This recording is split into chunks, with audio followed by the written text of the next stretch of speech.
bisa hidup mandiri di tengah kota. Ini rahasianya orang yang nggak takut krisis.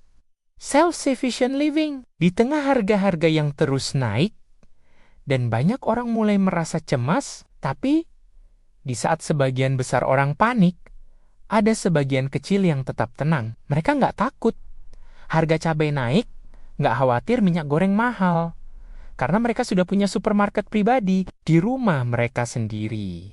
Gaya hidup ini disebut self-sufficient living. Hidup mandiri, bahkan di tengah kota besar. Bagian pertama, banyak yang mengira hidup mandiri cuma bisa dilakukan di desa. Tapi niatannya di kota pun bisa banget. Asalkan tahu cara cerdas memanfaatkan lahan. Dari pot kecil di balkon, ember bekas, sampai rak vertikal di tembok kosong. Semua bisa jadi sumber makanan. Bahkan sumber penghasilan. Coba bayangin deh.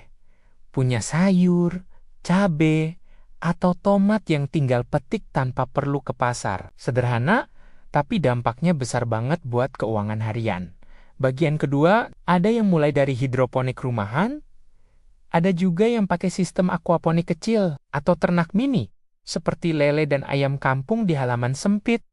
Awalnya cuma buat konsumsi sendiri, tapi lama-lama hasilnya bisa dijual ke tetangga, warung, atau lewat media sosial.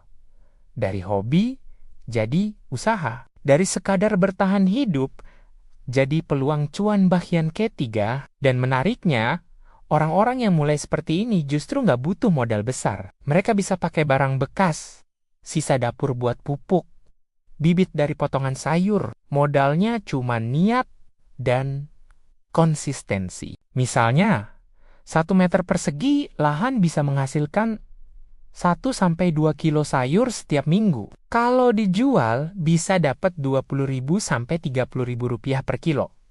Lumayan kan? Apalagi kalau kamu punya pelanggan tetap di sekitar rumah. Bagian keempat, di masa krisis, banyak orang fokus cari uang lebih banyak, tapi orang-orang ini memilih cara yang berbeda. Mereka berusaha sebisa mungkin mengurangi ketergantungan. Mereka nggak perlu beli semua hal dari luar. Mereka hidup lebih tenang, lebih sehat, dan tetap produktif. Inilah kekuatan hidup mandiri. Bukan cuma soal menanam sayur, tapi soal menanam ketenangan. So, kesimpulannya adalah, kalau mereka bisa hidup mandiri di tengah kota besar, kenapa kamu nggak mulai juga?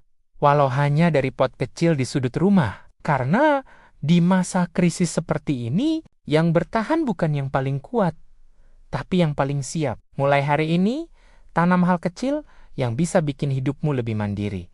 So, kalau kamu suka ide seperti ini, jangan lupa klik like, subscribe, dan nyalakan loncengnya, share ke teman-teman kamu, supaya kita bisa terus belajar bareng tentang banyak hal.